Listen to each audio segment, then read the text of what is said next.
2h47 du matin. The hallways of St. Vincent's Medical Center were unusually quiet for a Saturday night. The only sounds were the faint beeping of heart monitors and the hurried but muted footsteps of night shift nurses moving between rooms. In labor and delivery room 4, the air was thick with tension, sweat, and sterile light. Emily Carter lay on the delivery bed, gripping the seat with trembling. Her dark hair clung to her forehead, soaked in sweat. Her eyes, wide with pain and panic, locked onto the figure standing beside her. "Almost there, Em," said Ryan, her husband, his voice trying to stay calm but cracking under the pressure. Just Brit. "You're doing great." Emily couldn't speak. The contractions came like crashing waves, each one more brutal than the last. She had gone into labor 3 hours earlier, a full week past her due date.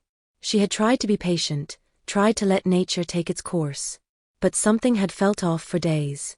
Now, as she gasped for air between contractions, that unease was growing into something primal, something she couldn't explain.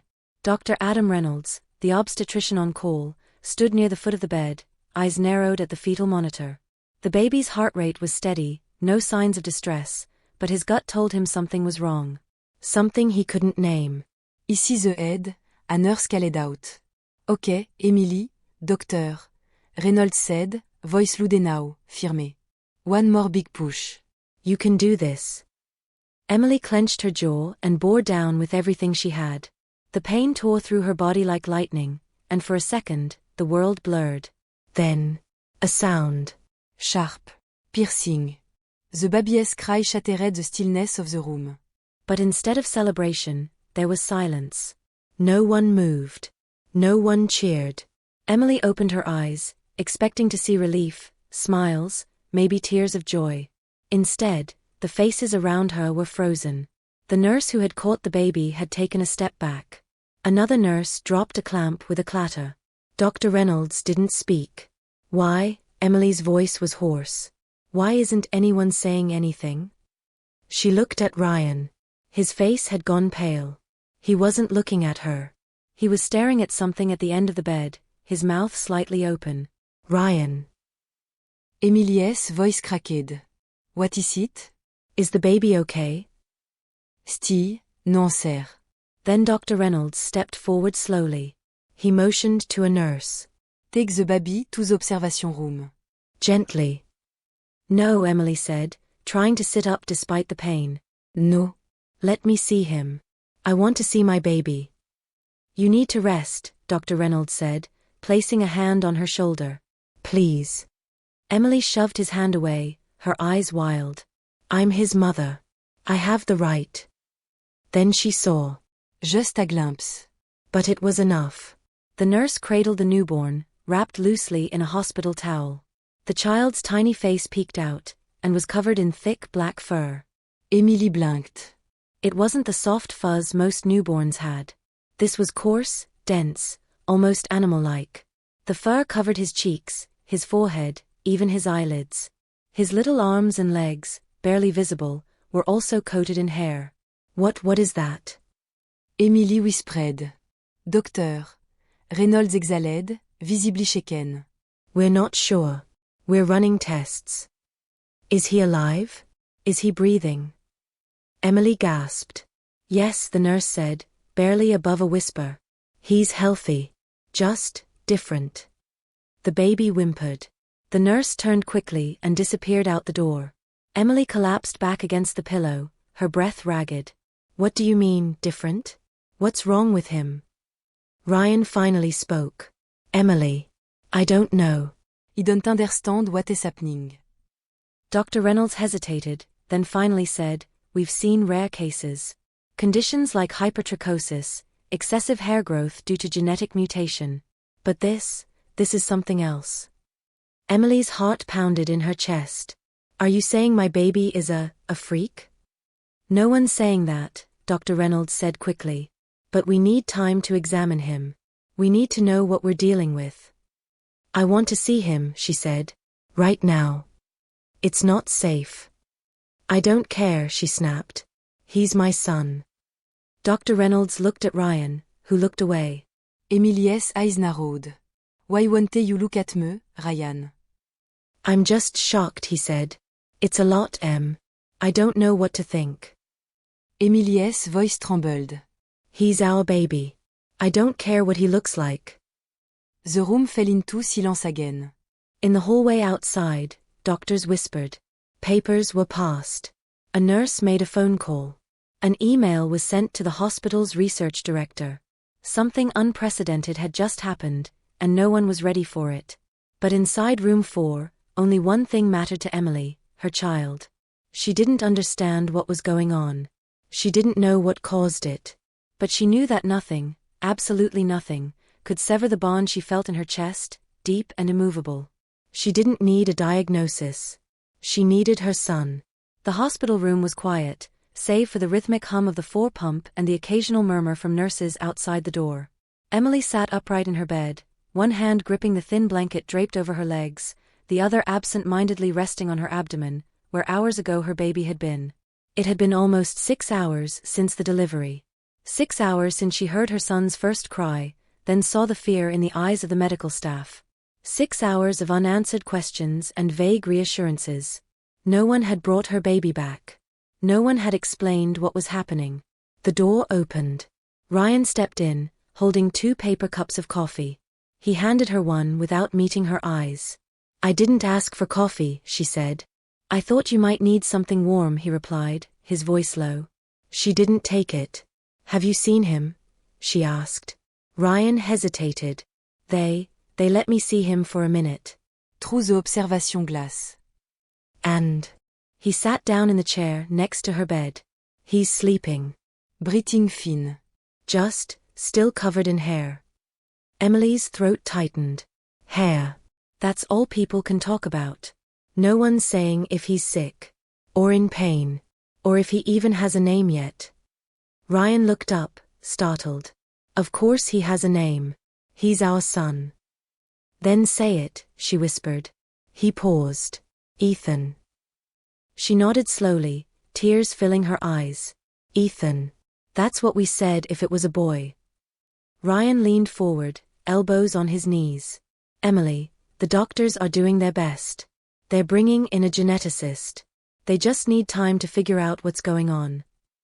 I don't need time. I need my baby. The door opened again. Dr. Reynolds stepped in, followed by a woman in her early 40s, wearing a crisp gray suit and carrying a thin leather folder. Good morning, Dr. Reynolds said. This is Dr. Rachel Monroe. She's a geneticist from the university's Pediatric Research Center. Dr. Monroe offered a kind, professional smile. Mrs. Carter, Monsieur Carter. I know this is a very difficult time. I want to assure you, we're here to help. Emily didn't return the smile. Then where is my son? Dr. Monroe took a breath. He's currently in our neonatal observation suite. He's stable, showing normal vitals, heart rate, oxygen levels, reflexes. As far as basic physiology goes, he's a healthy infant. Except for the hair. Yes, Dr. Monroe said gently. The hair is unusual. It's thicker and more evenly distributed than typical neonatal lanugo. It resembles a condition known as congenital hypertrichosis. I've heard that word already, Emily snapped. It means he's a werewolf, right? That's what people think. No, Dr. Monroe said quickly. That's just a sensational name. Hypertrichosis is a real condition, though extremely rare. There are fewer than 100 documented cases in medical literature. Most are genetic. But, she hesitated, in Ethan's case, our initial genomic scan found no known mutations or hereditary markers. So what does that mean?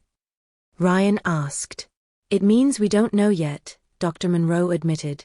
Which is why we're requesting further testing, more advanced sequencing, metabolic panels, perhaps even some biopsies. Emily's jaw tightened. You want to poke and prod him like a lab rat. Dr. Monroe's expression softened. I understand how this sounds. But our goal is to find answers. For you. For Ethan. For his future. Emily glanced at Ryan, but he said nothing. Just stared at the floor. She turned back to the doctors. I want to see him. Now. Not through glass. I want to hold my baby. Dr. Reynolds shifted uncomfortably. Emily, We're concerned about the emotional stress that might cause. We believe it's best. No, she interrupted. You don't get to decide what's best for my son. I've carried him for 9 months. I went through every appointment, every test. I felt every kick, every hiccup. Et belong-with-me. There was a silence. Then Dr. Monroe nodded slowly. Il est laryngite. 10 minutes later, Emily was wheeled down a quiet hallway into the neonatal wing. The lights were dimmer here, the atmosphere almost reverent. A nurse guided her through a secure door and into a room with 2 large observation windows and a single incubator. Inside, Ethan lay on a soft blanket, swaddled in a pale blue cloth. His tiny chest rose and fell in peaceful rhythm. Even under the overhead light, his dark fur shimmered like silk. Emily pressed her hand to the glass. He's perfect, she whispered. Dr. Monroe stood beside her. We can let you in. But we'll have to limit the contact for now. I don't need hours, Emily said. I just need to feel him in my arms. The nurse entered the room first, lifting Ethan with delicate care. When she placed him in Emily's waiting arms, a hush fell over the room. Emily stared down at him. His face, though hidden behind the fine fur, had all the softness of a newborn. His tiny fingers curled instinctively around hers. His eyes fluttered open for a moment, revealing a clear, deep brown gaze. He looks just like Ryan did as a baby, she murmured. Ryan stood behind her, silent. Emily qui s'est détanès forehead, tears spilling freely. You're not a monster, she whispered. You're mean. The moment was interrupted by a soft knock on the glass. A nurse pointed toward the hallway. Dr. Monroe's phone was buzzing. She checked the screen, then looked up, her expression tight. Dr. Reynolds wants to speak with me, she said. There's been a development. Emily narrowed her eyes. What kind of development? I don't know yet, but I'll be back soon. She left the room quickly, her heels clicking down the tile hallway. Emily held Ethan closer, breathing in his scent. His warmth. His weight. Everything she had imagined, every instinct she had as a mother, told her the same thing. This was her child. Different or not, he was hers. And she would protect him with everything she had. Emily sat by the window of her hospital room, the midday light cutting sharp lines across the floor. Ethan lay curled in her arms, wrapped tightly in a soft white blanket. She hadn't put him down since they let her hold him. Every moment, every breath, every blink of his eyes was a quiet confirmation that he was real, and that he was hers. She didn't care about the fur. She didn't care about the whispers outside the room or the doctors speaking in hushed voices down the hall. She didn't care about the uncertainty. All that mattered was the tiny weight on her chest and the heartbeat pressed against hers. The door creaked open.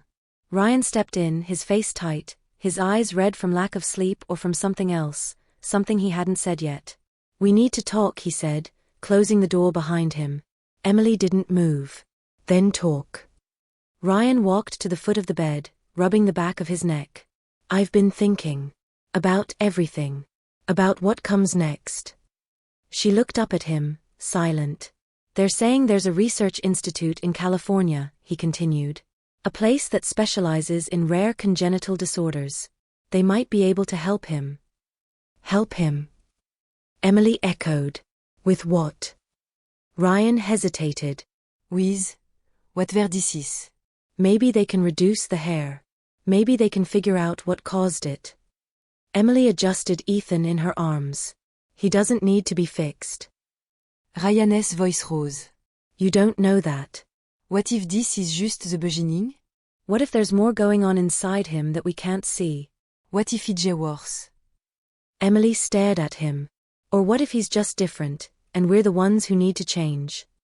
I'm trying to think ahead, Ryan said. Think about school. About other kids. About how people are going to treat him. I'll homeschool him if I have to. That's not a solution, Emily. That's hiding. Emily stood up, still holding Ethan close. I'm not hidden. I'm protecting him. Ryan's face hardened. We can't do this on our own. You know that. I can, she said. I will. There was a long silence. Ryan stepped closer, lowering his voice. Do you venir yourself? You're talking like we can just pretend everything's normal. Like we can just go home and raise him like any other child. We can try. But he's not any other child. Emily S. Eisnerode. C'est what you really mean. Ryan looked down. You don't know what people are going to say. The internet's already buzzing. Someone leaked a photo from the hospital. It's all over social media. People are calling him a freak. A mutation. I don't care what they say. But I do. Ryan snapped. Then instantly regretted it. I mean, I care about what this does to us. To him. To you. Emily shook her head. No, Ryan. You care about what it does to you. Ryan turned away, pacing the room. My mother called. She said she won't come near the baby. She said our family isn't prepared to deal with this. Emily felt her breath catch. So what? Are you going to choose them over us? I don't know what I'm choosing, he exploded. I didn't sign up for this, Emily. You wanted a son. A normal son. The word landed like a slap. Emily's grip on Ethan tightened. The baby stirred slightly but didn't cry. She took a slow breath. You don't get to pick what kind of child you have. You only get to choose whether or not to love them. Ryan's face crumpled. I'm scared, okay? I don't know how to handle this. I look at him and all I see are questions I can't answer. People are watching us like we're monsters. Like he's a science experiment. Emily sat down again. Then maybe you're not the father he needs. Ryan stood still for a long moment. Then slowly, he moved to the door. I need time, he said. I need to think. Emily didn't look at him. Take all the time you want. The door closed softly behind him. That night, a nurse came in to check Emily's vitals. She noticed that the cot beside the bed, where Ryan had slept the past 2 nights, was empty. She didn't ask why. Emily didn't offer an explanation. The next morning, a hospital administrator arrived with a discharge form. Dr. Monroe returned shortly afterward, her expression cautious. Emily, you want to be honest with you. The hospital board is under pressure. The media has caught wind of Ethan's birth. There are calls coming in from news outlets, advocacy groups, even private labs offering support. Emily's mouth tightened. You mean they want to take him away? Dr. Monroe nodded slowly. There are whispers. Nothing formal. Yet. I'm leaving today. I figured you might. Emily gathered her few belongings, packed a diaper bag, and swaddled Ethan carefully. A nurse helped escort her out through the side entrance, away from waiting cameras near the main lobby. She didn't say goodbye to Ryan. He hadn't come back. Outside, the October air was cool and sharp. The nurse offered to call a car, but Emily shook her head. She had already arranged for a ride. Her cousin's husband, Mark, pulled up in an old Ford station wagon. He didn't ask questions when he saw her. Just opened the door and helped her in.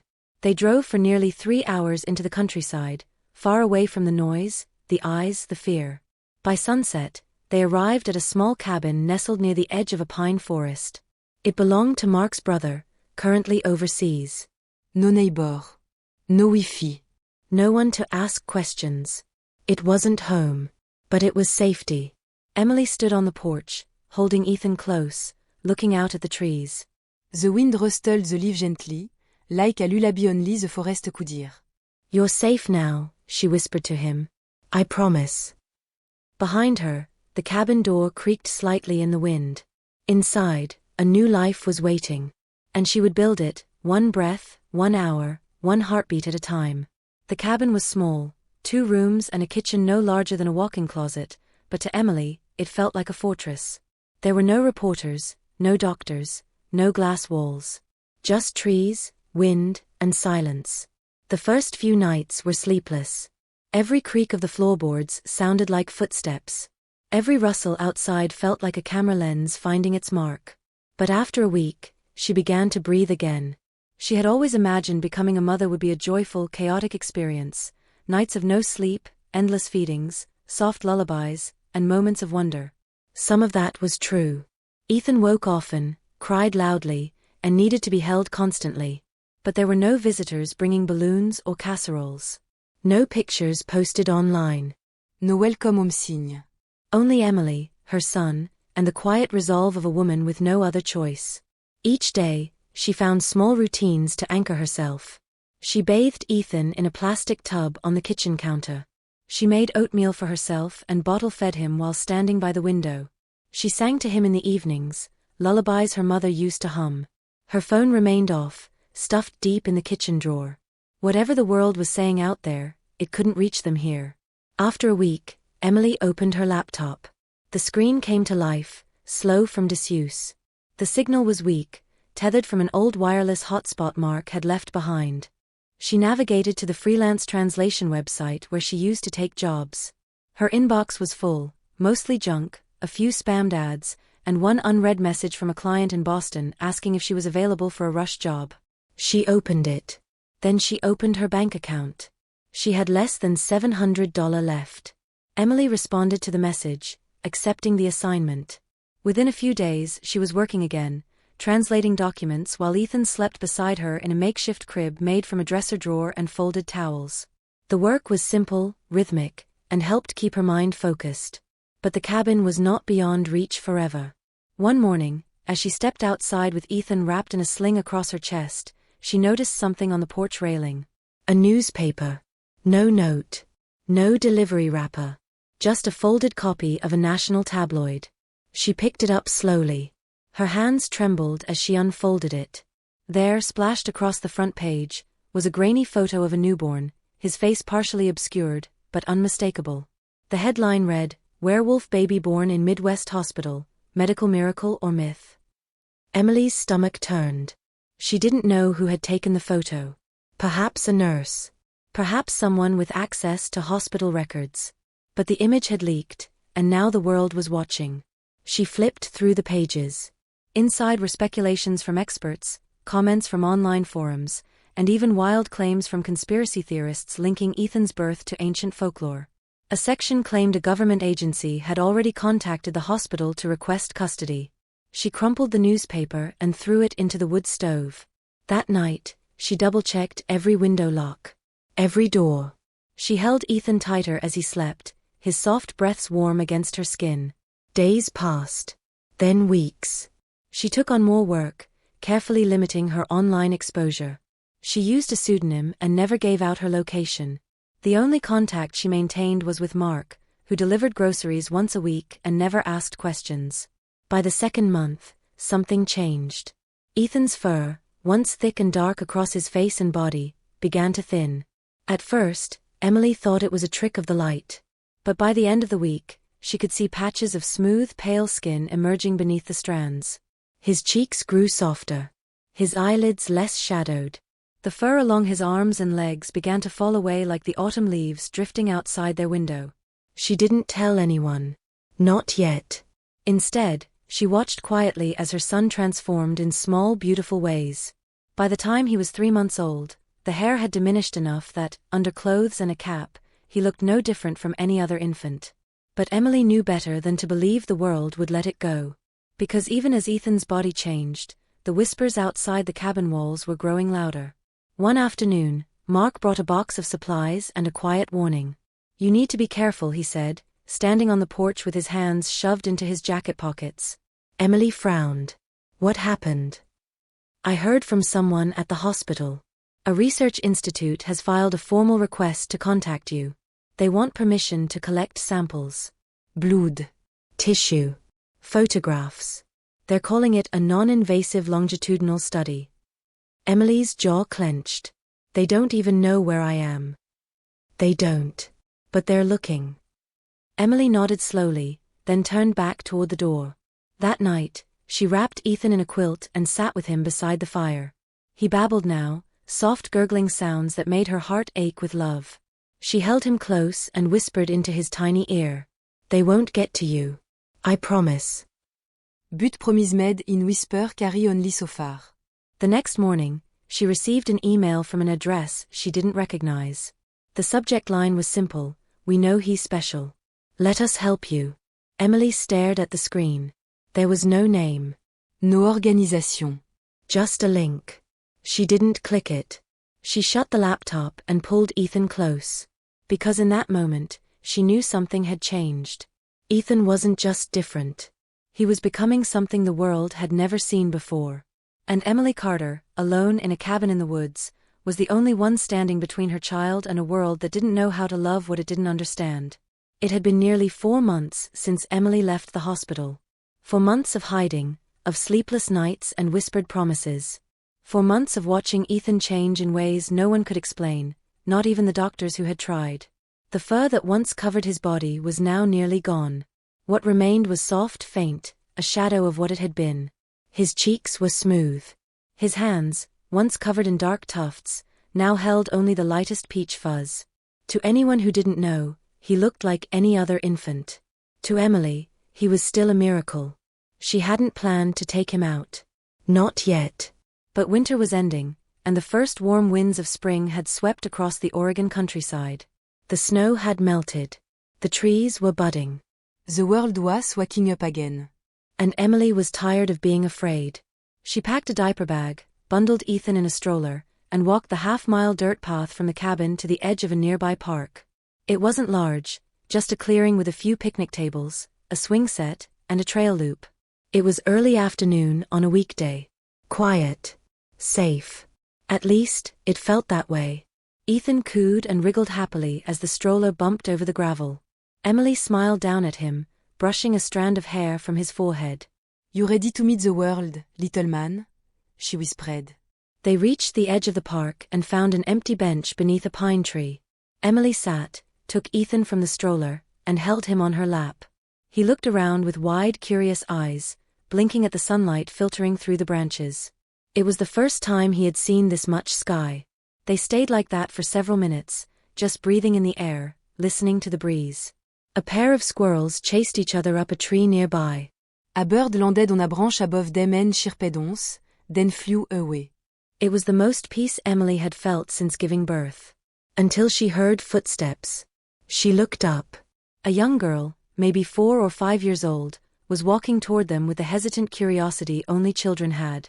Her hair was in pigtails, and her hands were sticky with the remnants of a melted lollipop. She stopped a few feet away and stared at Ethan. Émilie t'en said. But the girl smiled. He's fuzzy, the girl said. Like my teddy bear. Émilie blinked. Yes, she said cautiously. A little. He's cute, the girl said, then turned and ran back toward a woman sitting at a picnic table on the far end of the park. The woman stood up, called after the girl, and cast a glance in Emily's direction. Their eyes met. The woman's gaze lingered for a moment, curious, but not cruel, then turned back to her child. Émilie exhaled slowly. Maybe it was possible, she thought. Maybe the world wasn't as harsh as she feared. But hope is a fragile thing. It was nearly an hour later. Emily was getting ready to leave, buckling Ethan back into the stroller, when she noticed a man standing near the edge of the trail. He wasn't part of any group. He wasn't with the mother and child. He wasn't walking a dog or jogging or holding a phone. He was just standing there, watching. Emily felt the chill first, deep in her spine. She adjusted the bag on her shoulder, gripped the stroller handle, and began walking. Calmly. Slowly. The man started moving too. She turned down the side path toward the cabin trail. His pace quickened. She didn't run. Not yet. She told herself it was paranoia. That she'd been alone too long. That not every stranger was a threat. But then she heard it, the sound of running footsteps behind her. She spun around. The man was charging at her, a glass bottle raised in one hand, liquid sloshing inside. His other hand held something, a lighter. His face was twisted, not with madness, but with something worse.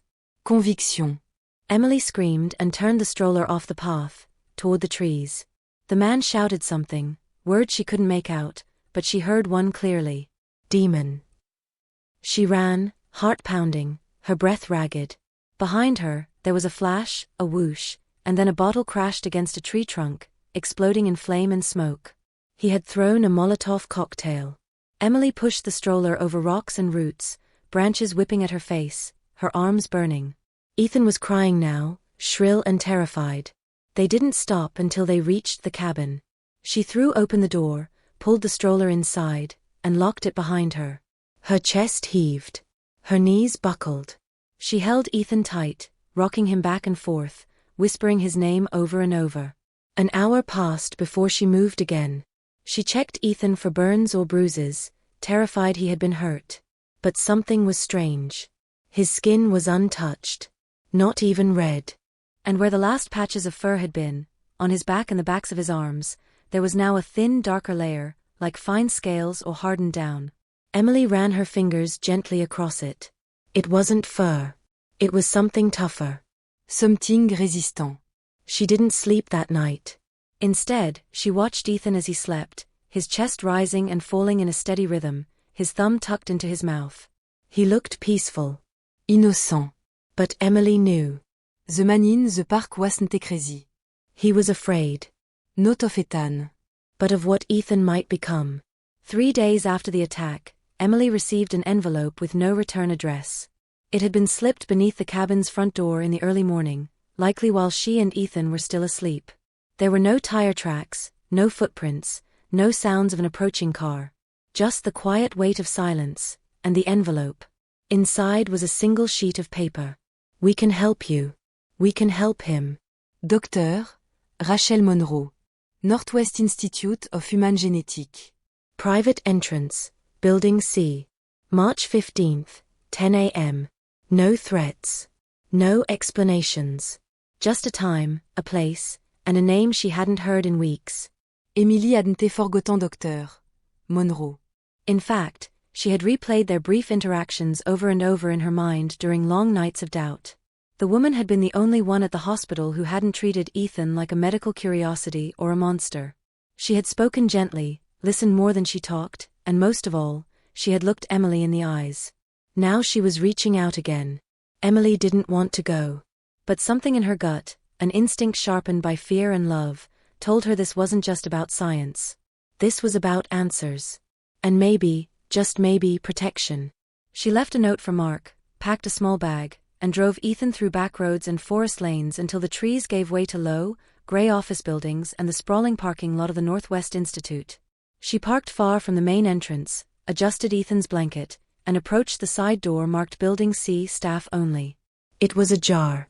Inside, the hallway smelled of antiseptic and quiet. Fluorescent lights humid above. Dr. Monroe was waiting at the end of the corridor, clipboard in hand. Emily, she said. Thank you for coming. Emily said nothing. They were led into a private examination room, clean, warmly lit, with no glass walls. Dr. Monroe gestured for her to sit, and a pediatric nurse offered a bottle of water. Whatever happens, Dr. Monroe said, you'll be with him the entire time. Emily nodded stiffly. No needle. No needles, Monroe agreed. Just a scan. And a few skin readings. Ethan was calm, curious, watching the nurses with wide eyes. He didn't cry. He didn't flinch.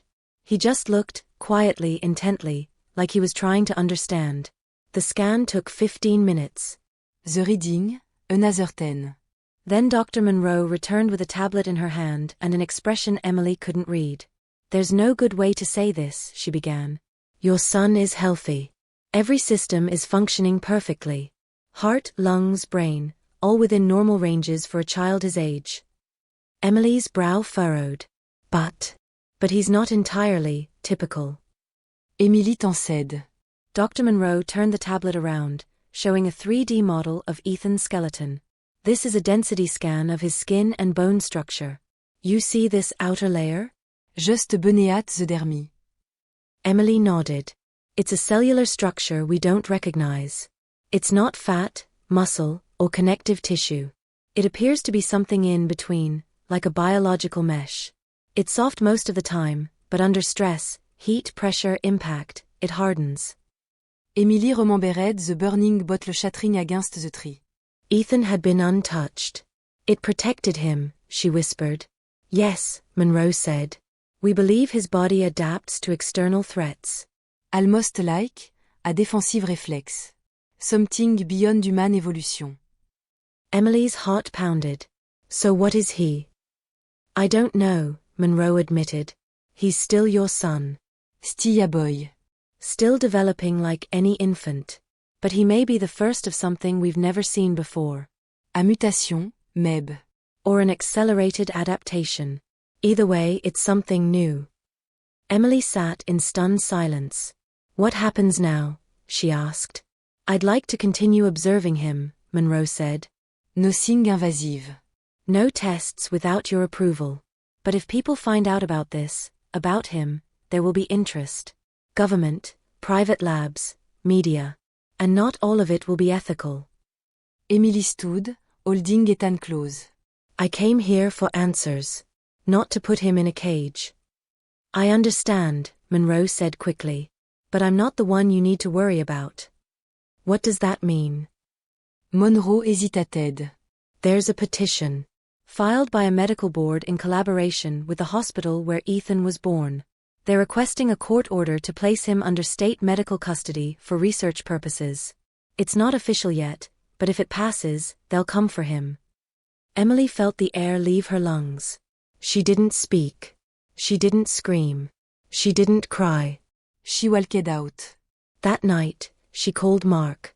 2 days later, Emily received a letter from the Oregon Department of Health and Human Services. It was polite, professionally worded, and devastating. In accordance with State Statute 117.4b, a hearing will be held on April 2 to determine the custodial rights and long-term care protocol for minor child, Ethan Carter. Emily read the letter 3 times. They were going to try to take him away. She stayed up late into the night, researching legal aid, looking for allies, preparing herself. She would fight. But the battle wouldn't be in shadow anymore. It would be in the open, where the world could see. And when they looked, they would have to choose. To treat Ethan like a subject. Or to recognize him as a son. The court date was less than 2 weeks away, and Emily felt the pressure closing in like a vice. Every hour mattered. Every decision had weight. Her days were split between preparing legal defenses, consulting with a civil liberties attorney Mark had connected her with, and caring for Ethan, who remained blissfully unaware of the storm gathering around him. Ethan was crawling now. Clumsy but determined. He laughed often and cried less, his development not only normal but slightly ahead. He was learning fast, responding to voices and recognizing patterns. But it wasn't just that he was growing. It was the way he watched people. The intensity of his gaze. The quiet, almost analytical calm with which he observed the world. One morning, as Emily was organizing paperwork, there was a knock at the cabin door. She froze. No one knocked. Mark always called. The few others who knew where she was sent messages. Slowly, she approached the door and looked through the peephole. Ryan stood outside, holding a duffel bag. Her stomach dropped. She opened the door halfway, blocking the entrance with her body. What are you doing here? She asked. He looked thinner, older, more tired than she remembered. I came to see my son. Emily didn't move. It's been 4 months. I know, he said, voice low. I made mistakes. Big ones. But I've been following everything. The stories, the court filings. I didn't know how bad it had gotten. Emily crossed her arms. You left US. You said he wasn't what you expected. I was scared. And now. He swallowed hard. Now I want to help. I want to make things right. Emily hesitated. Part of her wanted to slam the door. But another part, exhausted, overwhelmed, opened it. 10 minutes, she said. Inside, Ethan was playing with a fabric book on the floor. When Ryan entered, he looked up and stared at him for a long moment. Then, slowly, Ethan smiled. Ryan knelt down, his eyes glistening. Hey buddy, he said. I'm your dad. Ethan crawled toward him without hesitation. The moment cracked something open in Emily. For a second, she allowed herself to believe that maybe, just maybe, Ryan had changed. That maybe he could still be a father to their son. They sat together on the couch while Ethan played. Ryan asked questions, real ones this time. About Ethan's health, his habits, his progress. Emily answered them cautiously. They talked for over an hour. At one point, Ryan reached into his bag and pulled out a small beat-up teddy bear. This was mine when I was a kid, he said. I kept it all these years. Thought maybe he'd want it. Emily took it, turning it over in her hands. It was old, but clean. Sincere. Later that night, after Ethan had fallen asleep, Ryan helped Emily clean up the dishes. It felt, almost, normal. When he offered to stay the night on the couch, she didn't say no. But the next morning, something felt wrong. Emily woke early and padded into the kitchen. Ryan's duffel bag was open beside the couch. She stepped around it to pick up a blanket, and noticed a stack of papers partially tucked under a sweater. Curious, she pulled them free. Her heart stopped.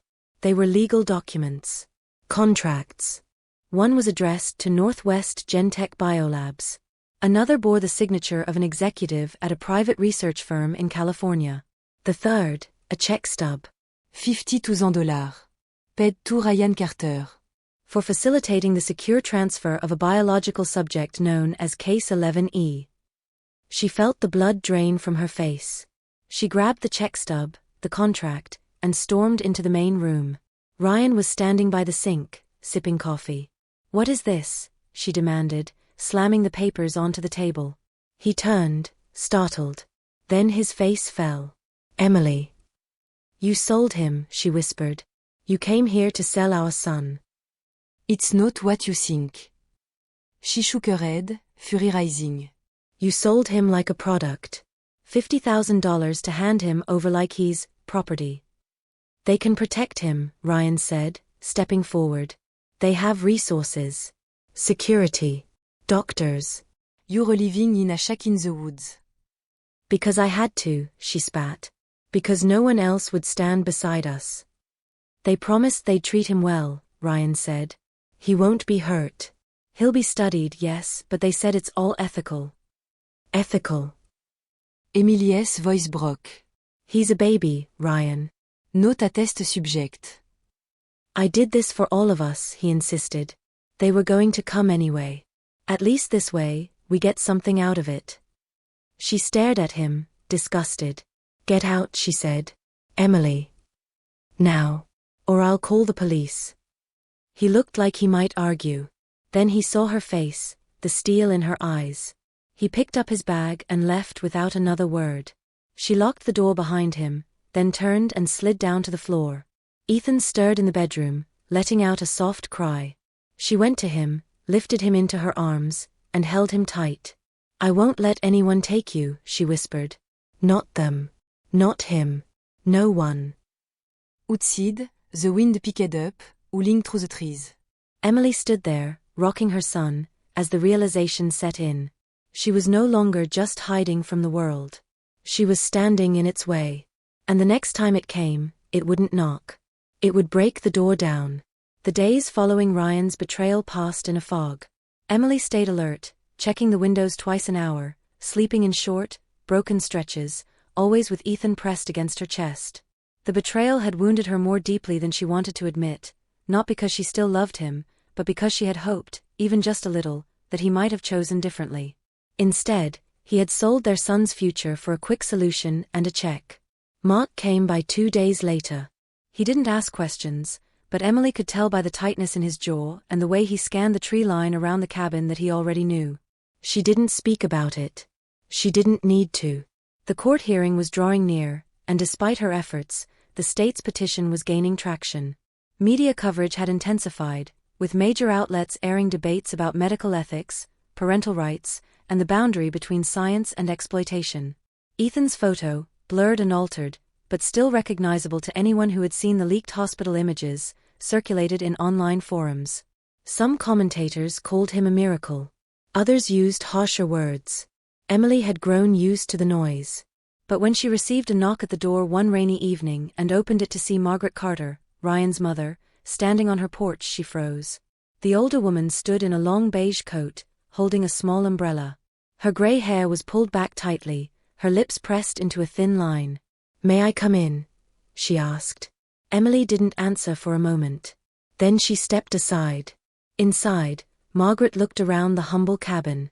Her eyes took in the modest furnishings, the handmade crib, the stack of legal documents spread across the kitchen table. She said nothing at first. Finally, she turned to Emily. Issa Ryan. "I'm not surprised," Emily said. "He told me what he did," Margaret continued. "About the documents. The contract. The money." Emily waited.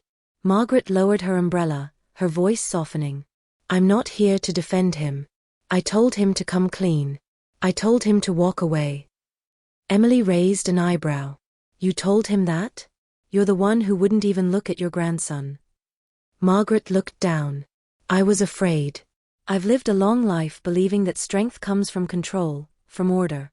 But what I saw in that hospital room, I didn't understand it. And instead of trying, I turned my back. Emily folded her arms. Why are you here? Margaret walked to the crib, where Ethan slept soundly. She stared down at him for a long moment, then whispered, because I don't want to make the same mistake twice. Silence stretched between them. Emily's voice trembled when she finally spoke. You said he wasn't natural. That he would bring shame to your family. Margaret closed her eyes briefly. Yes. And I was wrong. She turned back to Emily. He's beautiful. Not because he's different, not despite it, but because he's yours. Because you never stopped seeing him for who he is. Emily didn't answer. Margaret took a deep breath. Let me help you. Let me stand with you at the hearing. Speak on your behalf. I have friends in the community, on the board. Maybe my voice won't change everything, but it's something. Emily hesitated. She searched Margaret's face, looking for the false note, the pretense. But for the first time, she didn't see judgment. She saw regret. She saw sorrow. And maybe, just maybe, she saw something like love. Why now? Emily asked. Margaret stepped closer to the crib. Because when Ryan walked away again, I realized he wasn't the only one who'd failed you. I was supposed to be a grandmother. He should have protected both of you. Emily swallowed the lump rising in her throat. I'll think about it, she said. Margaret nodded. That's allé à ce point. She left without asking for anything more. The next morning, Emily received a message from her attorney. The judge had agreed to a hearing where both sides could present testimony.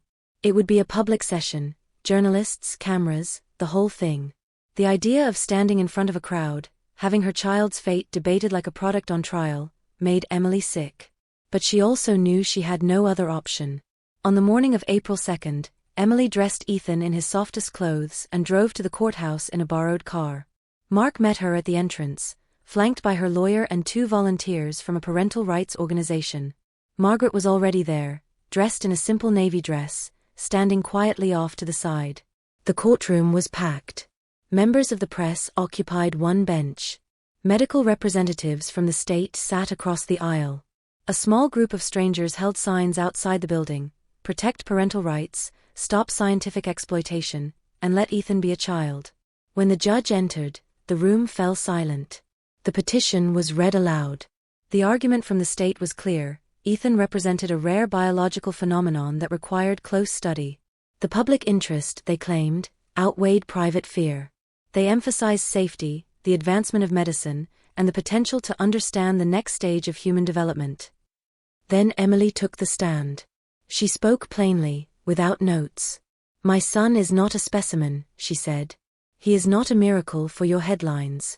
He is a boy who loves warm milk, who smiles when he hears music, who holds my finger when he sleeps. Whatever is in his blood, whatever makes him unique, does not give you the right to claim him. She paused, her voice trembling but clear. I've already fought off cameras. I've fled attacks. I've watched the man who was supposed to protect us try to sell us. But I'm still here. And I will not hand over my child so you can study him like a virus. The room was silent. Then Margaret stood. She walked to the front of the room and addressed the judge directly. I once believed that difference was dangerous, she said. That what we don't understand must be controlled. I was wrong. My grandson is not a threat. He's a reminder. That love isn't about appearances. It's about presence. I failed them once. I won't fail them again. The judge asked no questions. He simply said, I'll make my ruling tomorrow. That night, back at the cabin, Emily sat with Ethan by the fireplace, holding him close as the wind swept across the trees. Outside, the world was still cruel. But inside, something had shifted. She wasn't alone anymore. And that changed everything. The ruling came the next morning. Emily sat on a wooden bench outside the courthouse, Ethan sleeping in her arms, his cheek pressed against her chest. The air was cool, the sky streaked with morning light, and everything felt oddly suspended, as if the world itself was holding its breath. When her attorney emerged from the building, he didn't say anything right away. Just handed her a sealed envelope. She opened it with shaking fingers. The language was formal, legal, and distant, but the message was clear. The court finds insufficient justification for custodial transfer. The child, Ethan Carter, shall remain in the care of his biological mother, Emily Carter, with no imposed restrictions at this time. No further inquiry or state supervision is ordered. Emily read the sentence again, then again, just to be sure. She exhaled. It wasn't just relief. It was release. From fear. From threat. From the quiet terror that had lived at the base of her spine for months. It didn't mean the world was safe now. But it meant they had been heard. She kissed Ethan's forehead. They went home that day, home, not to hide, but to begin. By spring, the trees surrounding the cabin were full of new leaves, and Ethan was walking in uneven, delighted steps. He chased butterflies with outstretched arms, clapped his hands at birds, and laughed with a joy so clear it could break open a storm cloud. His fur had vanished completely. His skin was soft, his limbs strong, his senses sharp. The odd patches that had once alarmed doctors had faded, and though Emily sometimes wondered whether they might return, she didn't dwell on it. For the first time in a long time, she allowed herself to imagine a future. When summer arrived, Emily enrolled Ethan in a small preschool co-op in a neighboring town. It was a modest building, just 2 classrooms, a shaded playground, and teachers who believed in patience more than perfection. On the first day, she packed a small backpack for him, slipped a folded photo into the side pocket, and drove him there with her heart in her throat. She expected stares, questions, whispers, but none came. Ethan blended in. He was quiet at first, observant. But within days, he was part of the group, coloring with crayons, building block towers, laughing at story time. The teachers praised his curiosity, his empathy, his focus. No one mentioned the past. To them, he was just Ethan. At home, Emily still watched him closely. Sometimes he would stare too long at a flickering light or seem to sense a storm before it hit. Once she found him standing completely still in the woods, eyes closed, listening to something she couldn't hear. But when she called his name, he turned and smiled, and all the strangeness melted into something simple and human. He was thriving. One evening, Margaret visited the cabin with a box of old family photos. Emily made tea while Ethan sat on the floor, flipping through the albums with small, eager hands. "That one," Margaret said, pointing to a faded photo. "That's your dad when he was your age. Just about to start kindergarten." Ethan touched the photo gently, then looked up. "Is he coming back?" The room went still. Emily set her cup down. "I don't know," she said honestly.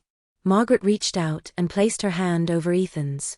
"What matters is we're here. We're not going anywhere." Ethan nodded, as if that was enough. Weeks passed. Then months. Emily began writing again. Not translations, but stories. Her story. Ethan's. Stories about resilience and fear and the terrifying beauty of unconditional love. She submitted one to a small literary magazine under a pseudonym. They published it with the title, "The Boy the World Couldn't Understand." It sparked conversations, quiet ones, online and in print. Not about Ethan specifically, but about children born different, parents fighting for dignity, systems that categorized too quickly and listened too little. One comment stood out to her. "Sometimes we don't need answers. We just need someone to say, 'You're not alone.'" Emily printed it out and taped it above her desk. In late autumn, Ethan brought home a drawing from school. Crayon figures filled the page: trees, a small house, a smiling boy with stick arms and a bright yellow sun. Où est-ce 10? Emily asked, pointing to the tallest figure beside the house. "That's you," Ethan said. "You're big and strong like the tree." Emily laughed, her throat tightening. "And who's this?" She pointed again. "That's me," he said proudly. "And that's Grandma. And that's Mark."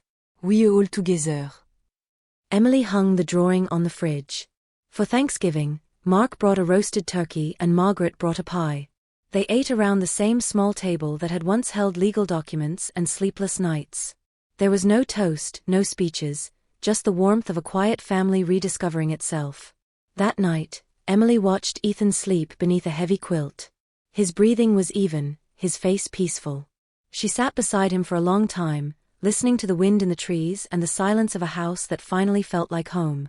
In the darkness, she whispered, "You were never the one who needed to change." Ethan stirred, but didn't wake. Outside, the sky was clear. The storm had passed. And for the first time in a long time, the stars seemed close enough to touch. 5 years later, a video surfaced on the internet.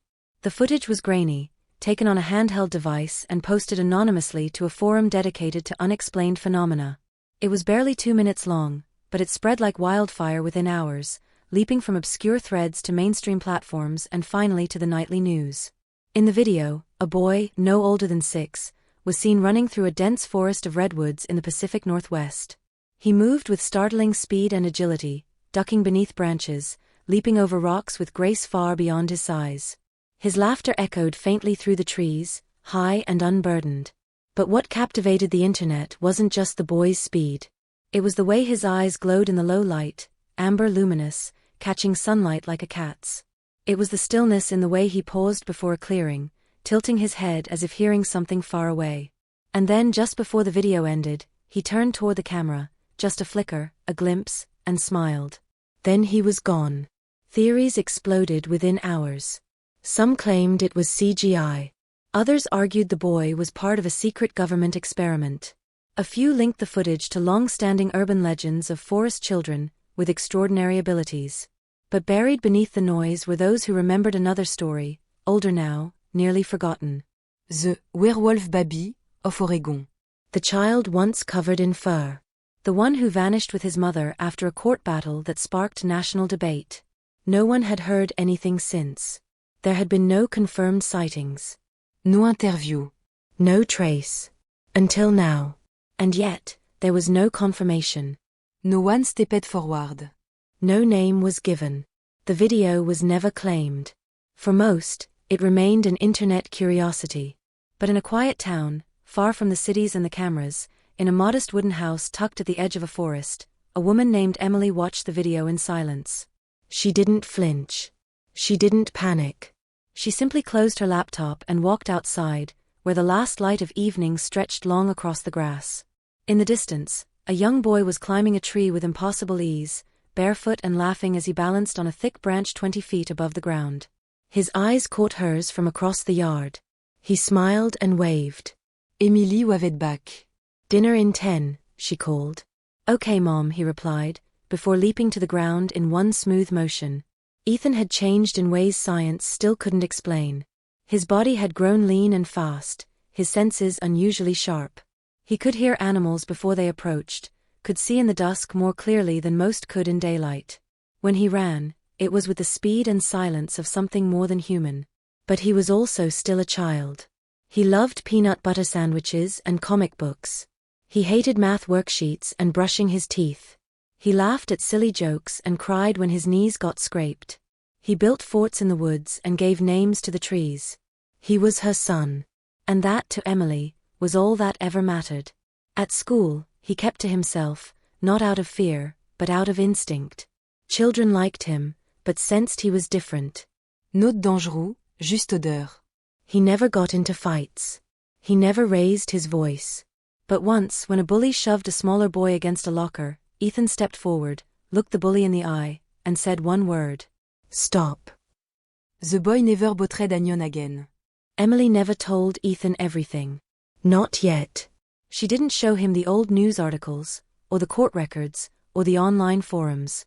She wanted him to grow before she handed him the weight of the world's opinions. But he knew something. One night, as they sat on the back porch under a blanket of stars, Ethan asked, "Mom, why am I different?" Emily didn't lie. "Because you were born to be," she said. "Does that make me weird?" "It makes you rare. And strong. And sometimes being rare means people don't understand you." "Will they ever?" "Some will. Others won't. But you don't have to change for them. You just have to be kind. And brave. And honest." He nodded slowly, then leaned against her shoulder. They stayed like that for a long time. Emily had learned, over the years, that there would always be people who sought to define her son. Scientists, journalists, strangers with opinions. Some would want to test him, to explain him. Others would want to use him, fear him, worship him, reduce him to headlines or data points. But Ethan wasn't any of those things. He was a child.